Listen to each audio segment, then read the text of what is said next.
नमस्कार दोस्तों, मेरे चैनल पर आपका स्वागत है। मैं हूं अक्षय कुमार। चलिए शुरू करते हैं आज के टॉप 5 क्वेश्चन करंट अफेयर के।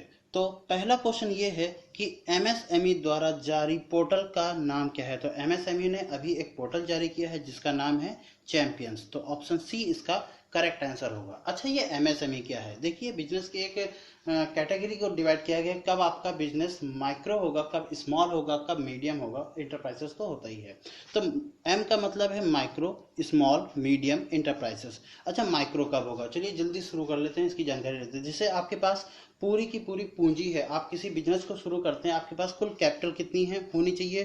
कब आपका बिजनेस जो है वो स्मॉल के अंतर्गत आएगा, कब माइक्रो के अंतर्गत आएगा, उसके भी एक लेवल है। देखिए, जैसे मान लीजिए आपके पास x रुपए हैं, इससे आपको बिजनेस शुरू करना है। यदि आपका यही रुपए 1 करोड़ से कम होता है, 1 करोड़ से कम होता है और 1 साल में आप उस बिजनेस को 5 करोड़ तक पहुंचा सकते हो, तो आपका ये माइक्रो के अंतर्गत गिना जाएगा। सिमिलरली इसी तरीके से स्मॉल, 10 करोड़ से बिजनेस कम होना चाहिए और 1 साल में 50 करोड़ तक आपको पहुंचाना है। इसी तरीके से मीडियम, उसमें 20 करोड़ से कम होना चाहिए। 20 करोड़ से अगर कम है तो आपका मीडियम के अंतर्गत आएगा। और अगर साल भर में आप या पूरे साल के अंतर्गत आपको उसको 100 करोड़ तक पहुंचाना है, तब आपका ये मीडियम के अंतर्गत आएगा। तो ऐसा नहीं है, आपका टर्नओवर भी ओवरऑल देखा जाएगा कि 1 साल में आपका टर्नओवर कितना गया।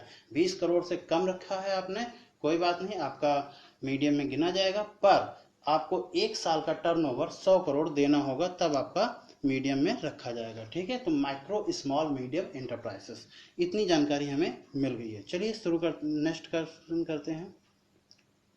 नेक्स्ट क्वेश्चन है, ग्रैमी विजेता गायक बैरी वेट का निधन हो गया है, वह किस देश से संबंधित हैं? वह यूएसए से संबंधित हैं। इसका ऑप्शन बी करेक्ट आंसर होगा।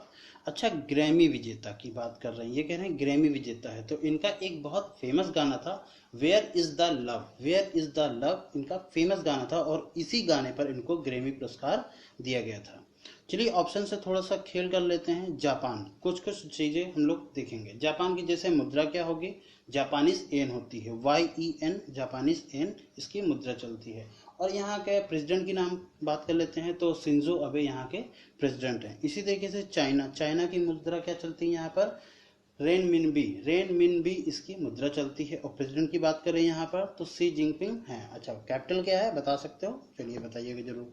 साउथ अफ्रीका, साउथ अफ्रीका के बारे में देखते हैं। तो यहाँ के प्रेसिडेंट हैं सिरिल रामाफोसा, सिरिल रामाफोसा यहाँ के प्रेसिडेंट हैं। और यहाँ की जो कैपिटल है वो है केप टाउन। इसके बारे में पहले भी बता चुका हूँ, CAPE, cap, TOWN, Cape Town इसकी मुद्रा चलती है, सॉरी करेंसी, कैपिटल है, कैपिटल है।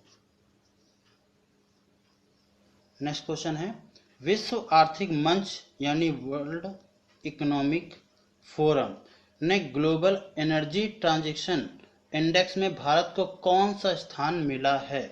तो भारत को मिला है 74वां यानी 74। ऑप्शन सी इसका करेक्ट आंसर होगा। चलिए बात कर लेते हैं WEF। WEF से एक क्वेश्चन हमेशा पूछा जाता है, काफी बार रिपीट हुआ है कि WEF का हेडक्वार्टर कहाँ है? तो जेनेवा में है। जेनेवा कहाँ है? स्विट्जरलैंड में। स्विट्जरलैंड के जेनेवा में WEF यानी वर्ल्ड इकोनॉमिक फोरम का हेडक्वार्टर है। अच्छा, 112 में कौन सी रैंक है? बताया था आपको, याद होगा तो अच्छी बात है। चलो फिर से बताते हैं। जेंडर गैप की रिपोर्ट आई थी, तो जेंडर गैप में भारत का स्थान जो था, जेंडर गैप की बात करें, जेंडर गैप की बात करें तो भारत का स्थान 112वां था। अच्छा, 142 ये किसकी रिपोर्ट के अनुसार?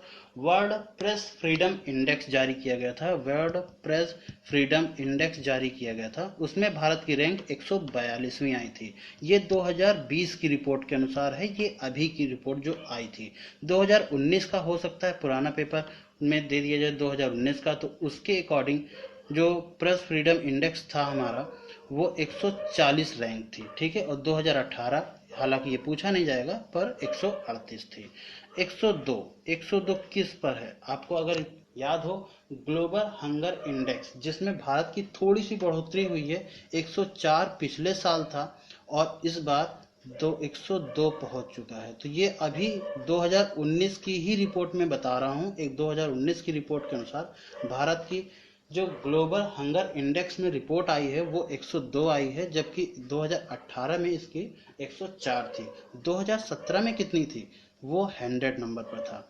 ठीक है, इतनी जानकारी आपको इस क्वेश्चन से मिलती है। चलिए नेक्स्ट क्वेश्चन पर चलते हैं। क्वेश्चन नंबर 4 है, इनमें से किस ने सर्वश्रेष्ठ क्षेत्रीय हवाई अड्डे के लिए स्काई ट्रैक्स पुरस्कार जीता है? तो इसका सही जवाब है कैंपेगौड़ा अंतर्राष्ट्रीय हवाई अड्डा। अच्छा, ये कैंपेगौड़ा अंतर्राष्ट्रीय हवाई अड्डा है कहाँ? ये बेंगलुरु में है। ये कहाँ पर है? बेंगलुरु में। एक और मैं हवाई अड्डा की बात करता हूँ, चंगी हवाई अड्डा। चंगी हवाई अड्डा कहाँ पर है? सिंगापुर में। कहाँ पर है? सिंगापुर में। यहाँ पर सिंगापुर में चंगी हवाई अड्डा है। और एक और फैक्ट जो आपको बहुत जरूरी है याद करना, 8वीं बार लगातार 8वीं बार विश्व का सर्वश्रेष्ठ हवाई अड्डा बना है सिंगापुर का चंगी हवाई अड्डा। तो इतनी जानकारी मैंने आपको दी। अच्छा, ये दोनों कहाँ हैं? ये आपके होमवर्क के लिए हैं, इसको आप बताइएगा। चलिए नेक्स्ट क्वेश्चन पर चलते हैं। नेक्स्ट क्वेश्चन है, उत्तराखंड के मुख्यमंत्री ने बेरोजगार युवकों के लिए कौन सी सहायता ऐप लॉन्च की है? तो उत्तराखंड के मुख्यमंत्री, क्या नाम है? त्रिवेंद्र सिंह रावत जी ने युवकों के लिए, ऐसे युवक जो बेरोजगार है उनके लिए सहायता ऐप लॉन्च की है। उसका नाम है hope, HOPE hope. Option number A इसका करेक्ट आंसर होगा।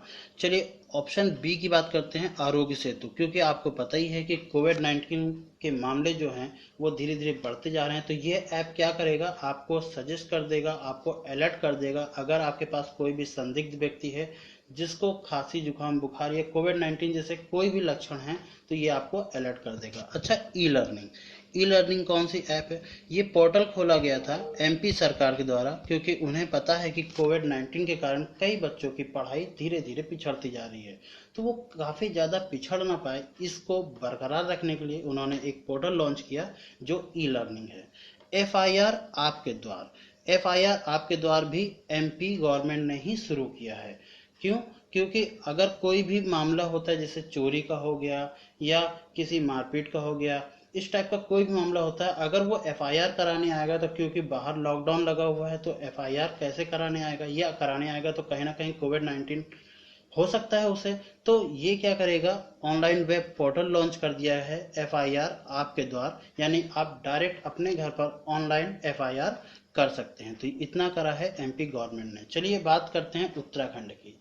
अच्छा, उत्तराखंड का जो स्टेबलाइजेशन है वो कब हुआ था? 9 नवंबर 2000 को हुआ था। 9 नवंबर 2000 में इसका हुआ था। कैपिटल की बात करें तो देहरादून है। CM मैंने बता ही दिया आपको, त्रिवेंद्र सिंह रावत। और गवर्नर कौन है, बता सकते हैं? चलिए हम ही बताते हैं, बेबी रानी मौर्य।